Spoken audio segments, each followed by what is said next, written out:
नमस्कार मित्रों, आप सभी का स्वागत है गबन श्रृंखला के एक और नए वीडियो में। अगर इस कहानी के पिछले भाग को आपने अभी तक नहीं देखा है तो कृपया डिस्क्रिप्शन में जाकर पहले उन भागों को देखें, उसके बाद इस कहानी को आगे सुनें। पिछले भाग में हमने देखा कि पूस के जाड़े को काटने के लिए रमानाथ के पास एक कंबल का जुगाड़ हो जाता है।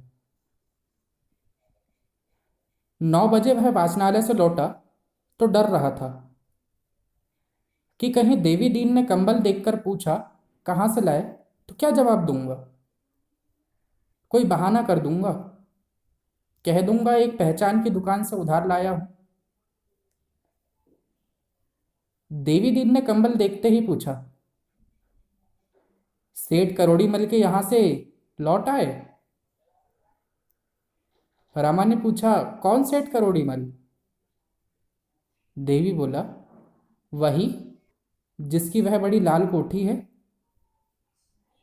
रमा कोई बहाना न कर सका, बोला, हाँ, मुनीम जी ने पिंड ही न छोड़ा, बड़ा धर्मात्मा जीव है।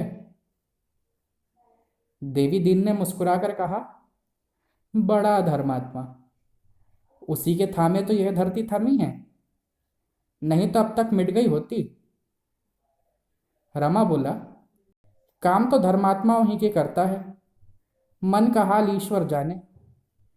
जो सारे दिन पूजा पाठ और दान व्रत में लगा रहे उसे धर्मात्मा नहीं तो और क्या कहा जाए। देवी बोला, उसे पापी कहना चाहिए, महापापी। दया तो उसके पास से होकर भी नहीं निकलती। उसकी जूठ की मिल है, मजूरों के साथ जितनी निर्दयता उसकी मिल में होती है और कहीं नहीं होती।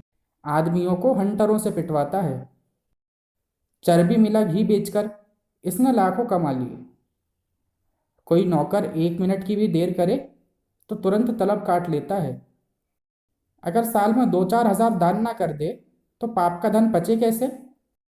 धर्म कर्म वाले ब्राह्मण तो उसके द्वार पर झांकते भी नहीं। तुम्हारे सिवा वहां कोई पंडित था? रमा ने सिर हिलाया। देवी बोला, कोई जाता ही नहीं। हाँ, लोभी लंपट पहुंच जाते हैं। जितने पुजारी देखे सबको पत्थर ही पाया। पत्थर पूछते पूछते इनके दिल भी पत्थर हो जाते हैं। इसके 3 तो बड़े बड़े धर्मशाले हैं, मुदा है पाखंडी। आदमी चाहे और कुछ ना हो, मन में दया बनाए रखे, यही 100 धर्म की एक धर्म है। दिन की रखी हुई रोटियां खाकर जब रमा कंबल ओढ़कर लेटा तो उसे बड़ी ग्लानि होने लगी। रिश्वत में उसने हजारों रुपए मारे थे, पर कभी एक क्षण के लिए भी उसे ग्लानि ना आई थी। रिश्वत बुद्धि से, कौशल से, पुरुषार्थ से मिलती है।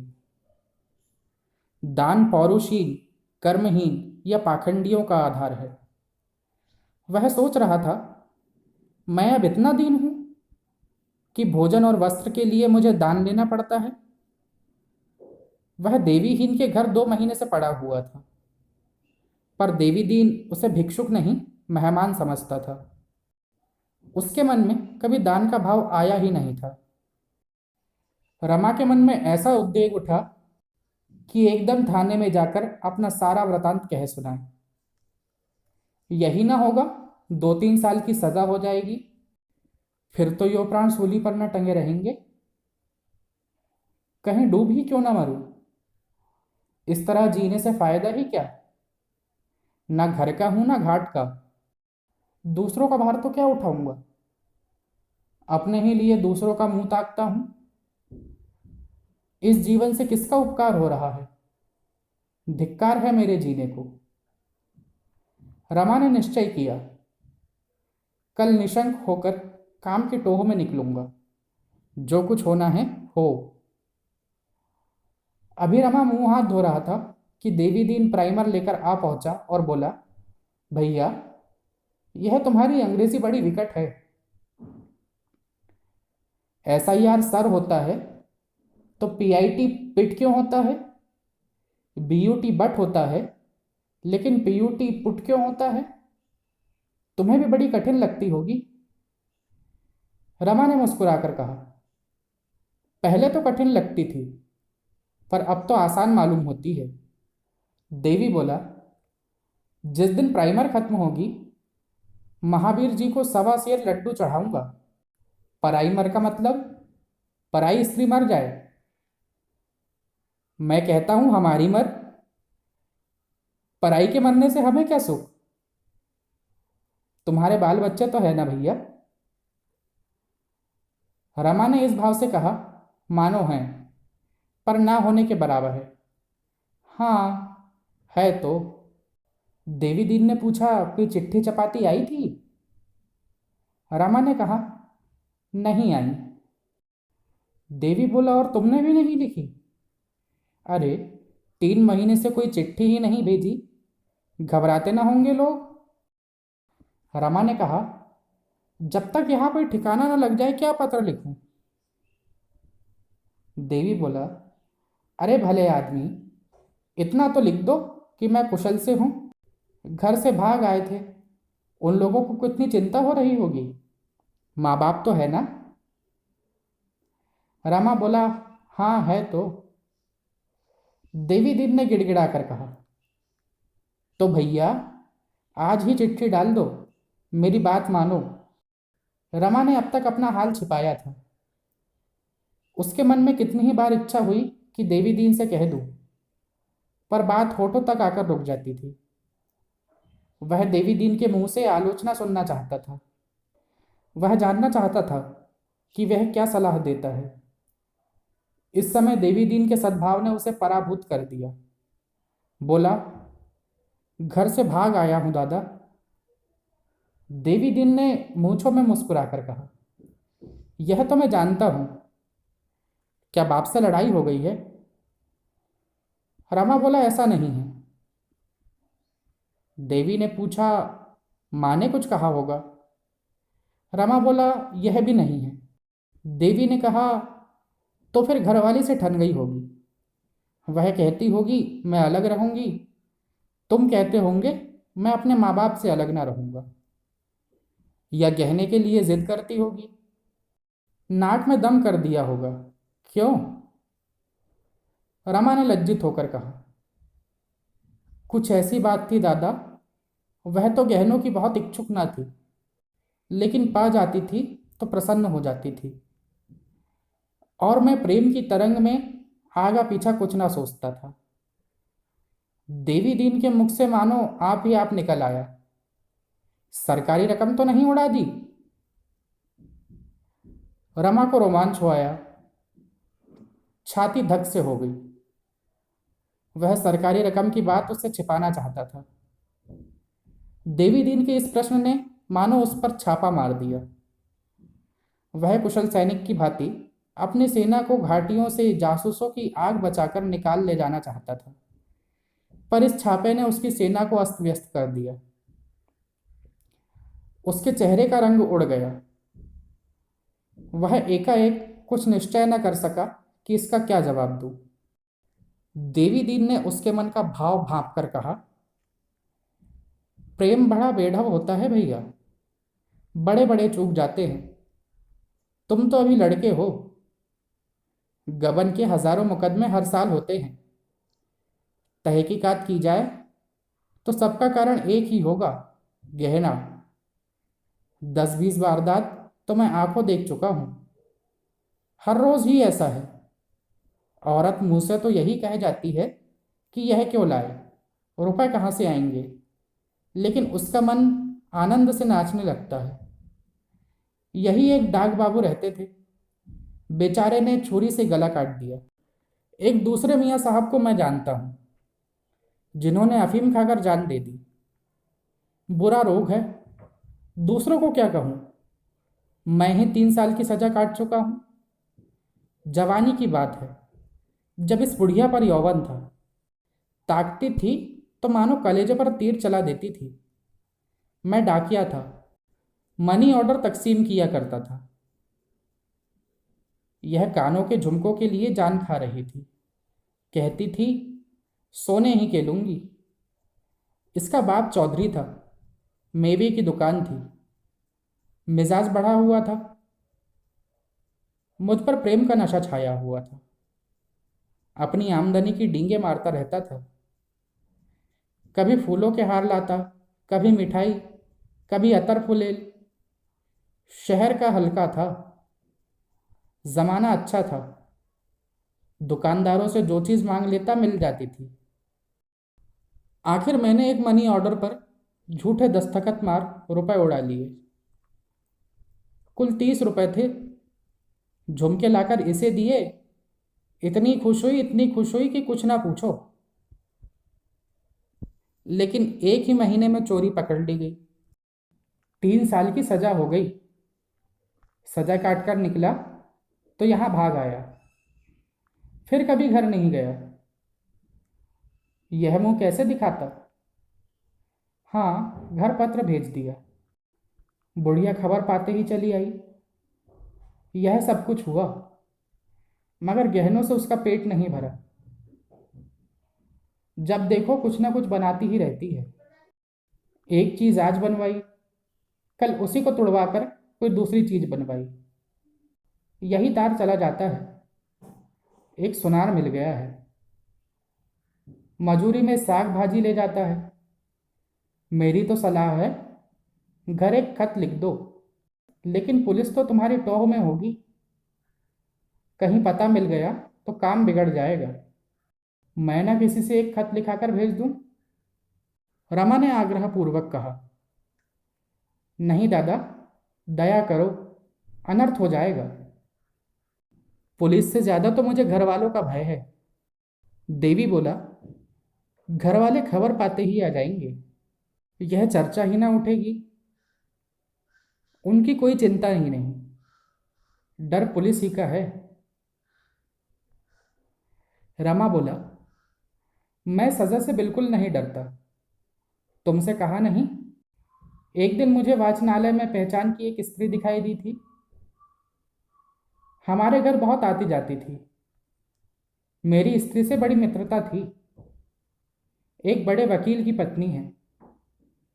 उसे देखते ही मेरी नानी मर गई। ऐसा सिट पिटा गया कि उसकी ओर ताकने की हिम्मत न पड़ी। चुपके से उठकर पीछे के बरामदे में जा छिपा। अगर उस वक्त उससे दो चार बातें कर लेता तो घर का सारा समाचार मालूम हो जाता। और मुझे विश्वास है कि वह इस मुलाकात की किसी से चर्चा भी ना करती, मेरी पत्नी से भी ना कहती। लेकिन मेरी हिम्मत ही ना पड़ी। अब अगर मिलना भी चाहूं तो नहीं मिल सकता। उसका पता ठिकाना कुछ भी तो नहीं मालूम। देवी बोला, तो फिर उसको क्यों नहीं एक चिट्ठी लिखते? रमा ने कहा, चिट्ठी तो मुझसे न लिखी जाएगी। देवी बोला, तो कब तक चिट्ठी ना लिखोगे? पुलिस तुम्हारी टोह में होगी। देवी दीन चिंता में डूब गया। रमा को भ्रम हुआ, शायद पुलिस का भय इसे चिंतित कर रहा है। बोला, इसकी शंका मुझे हमेशा बनी रहती है। तुम देखते हो, मैं दिन को बहुत कम घर से निकलता हूं। लेकिन मैं तुम्हें अपने साथ नहीं घसीटना चाहता। मैं तो जाऊंगा ही। तुम्हें क्यों उलझन में डालूं? सोचता हूं कहीं और चला जाऊं, किसी ऐसे गांव में जाकर रहूं जहां पुलिस की गंध भी ना हो। देवी दीन ने गर्व से सर उठाकर कहा, मेरे बारे में तुम कुछ चिंता ना करो भैया। यहाँ पुलिस से डरने वाले नहीं हैं। किसी परदेसी को अपने घर ठहराना पाप नहीं है। हमें क्या मालूम किसके पीछे पुलिस है?